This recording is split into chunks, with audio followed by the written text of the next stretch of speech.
আল্লাহ রাব্বুল আলামিন বাবা মায়ের সম্পদে ছেলেদের যেরকম অধিকার রেখেছেন, মেয়েদেরও কি রেখেছেন? অধিকার রেখেছেন। এই অধিকারটা শুধু জমি জমাতে না, সকল সম্পদে। এমন কি বাবার ঘর, বাবার আপনার আসবাবপত্র, ব্যবসা বাণিজ্য, কল কারখানা, দোকানপাট, ব্যাংক ব্যালেন্স যা আছে, এই সব কিছুর মূল্য নির্ধারণ করে সেখান থেকে আনুপাতিক হারে মেয়েদেরকে দিতে হবে। আমি প্রায় সময় বলার চেষ্টা করি, আমাদের দেশে বাবা বা মা মারা যাওয়ার পরে ভাই হিসাবে বোনের হক পাই পাই করে কোরআন বর্ণনা অনুযায়ী বুঝাই দিচ্ছেন, এরকম মায়ের পুত খুব কম আছে। আপনাদের মধ্যে কয়জন আছেন? হাত তোলেন দেখি। বাবা মারা গেছে, মা মারা গেছে, বোনের হক বুঝাই দিচ্ছেন, হাত তোলেন দেখি কয়জন আছেন। দেখেন হাত কিন্তু উঠছে না। অনেকেরই বাবা মারা গেছেন, মা মারা গেছেন, হাত কিন্তু উঠছে না। খুব ভালো করে শুনে রাখেন, ভালো করে শুনে রাখেন। রাস্তায় যদি দাঁড়ায় ডাকাতি করেন পিস্তল হাতে নিয়া, ছুরি দিয়া, এতে গুনাহ হবে। ডাকাতি ভয়াবহ অপরাধ। আপনি যদি চুরি করেন আর জন্য হক মেরে খান, এতে অপরাধ হবে। অন্যের হক মেরে খেলে যে অপরাধ হয়, ভালো করে শুনে রাখেন।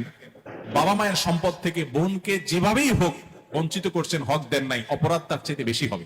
কেন বেশি হবে জানেন? কারণ এখানে আত্মীয়, রক্ত সম্পর্কীয় আত্মীয়ের সাথে যেখানে সুসম্পর্ক বজায় রাখা দরকার, সেখানে উল্টা তাকে আরো অধিকার থেকে নষ্ট করেছেন, বঞ্চিত করেছেন, তার অধিকারকে খর্ব করেছেন। এর জন্য আপনার আল্লাহর কাছে জবাব দিয়ে আরো বেশি করতে হবে।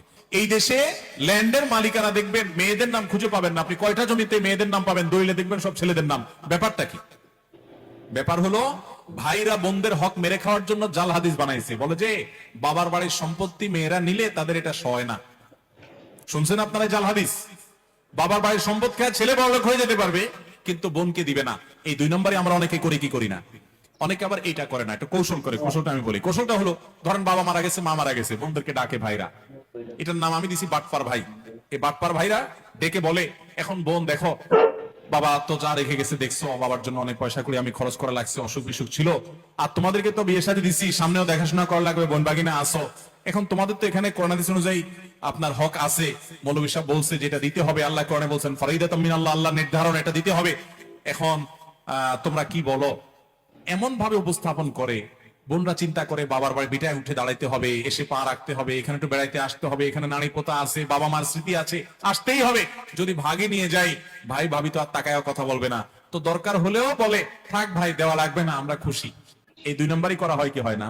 মেয়েদের সাথে 2 নম্বর এটা এখানে না, বাসর রাত থেকে শুরু হয়। বাসর রাতে ওই যে চলা অঙ্কের মহর ধরে মেয়ের বাপরা বোকার মতো পায় না 10 টাকা, ও ধরে 10 লাখ টাকা।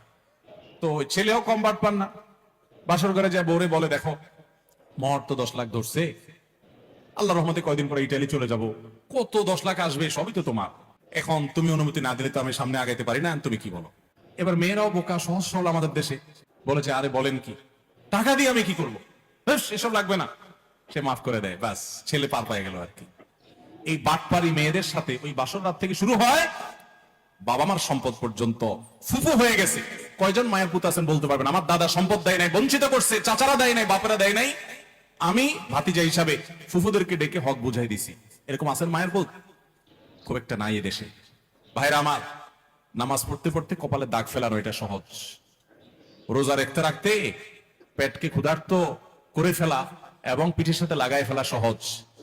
অনেক আমল করা এদেশে অনেক সহজ, কিন্তু বাবা মার সম্পদে বোনদের অধিকার কোরআনের বর্ণনা অনুযায়ী পাই পাই করে বুঝাই দেবো, এক ফোঁটাও রাখবো না। তারা না নিলে জোর করে দিব এবং দেওয়ার সময় বলবো বোন এটা নিতে তুমি হেজিটেশন করো না, তুমি এটা নাও।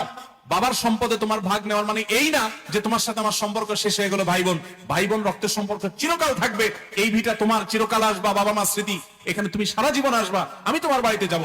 এই হক নেওয়ার সাথে তোমার সাথে আমার সম্পর্ক শেষ হওয়ার কোনো সম্পর্ক নাই, তুমি 100 বার আসবা, এটা নিয়ে যাও। এরকম বুক ফুলায় বলার মতো বাই হওয়ার চেষ্টা করবেন তো ইনশাআল্লাহ।